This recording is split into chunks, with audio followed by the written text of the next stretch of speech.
বাতিল হল ১৫০ বছরের পুরনো ব্রিটিশ দণ্ডবিধি। বাতিল হল ১৮৬০ এর ইন্ডিয়ান পেনাল কোড। পুরোপুরি বাতিল দেশের ফৌজদারি আইন।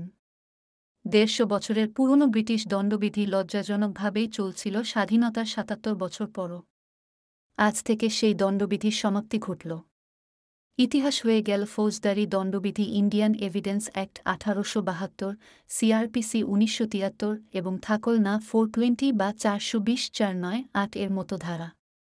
সোমবার থেকে দেশজুড়ে কার্যকর হচ্ছে এই ৩টি নতুন ফৌজদারি ধারা। এ প্রসঙ্গে সাংবাদিক সম্মেলনে কেন্দ্রীয় স্বরাষ্ট্রমন্ত্রী অমিত শাহ বলেন, এই আইন পরিবর্তনের ফলে গ্রেপ্তার করার ২-৪ ঘণ্টার মধ্যে অভিযুক্তকে ম্যাজিস্ট্রেটের সামনে হাজির করতে হবে। গণপিটুনিতে কমপক্ষে ৭ বছরের সাজার ঘোষণা করা হয়েছে। এছাড়া দেশবিরোধী কার্যকলাপের বিরুদ্ধেও কড়া ব্যবস্থা নেওয়া হবে।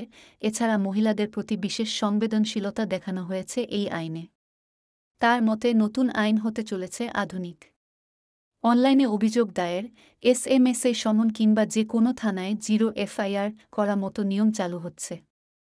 বিজেপি রাজ্যগুলি এই নতুন আইনের প্রবল প্রতিবাদ করেছে। বাংলার সমস্ত আদালতে আজ প্রতীকী কর্মসূচি করল bar council of West Bengal. কেন্দ্রের এই ৩ নতুন আইন অগণতান্ত্রিক এবং নাগরিক বিরোধী বলে দাবি করে বার কাউন্সিল। মুখ্যমন্ত্রী মমতা বন্দ্যোপাধ্যায়ও আজ ক্ষোভ প্রকাশ করে বলেছেন, এটা মোদির আরও এক স্বৈরাচারী পদক্ষেপ।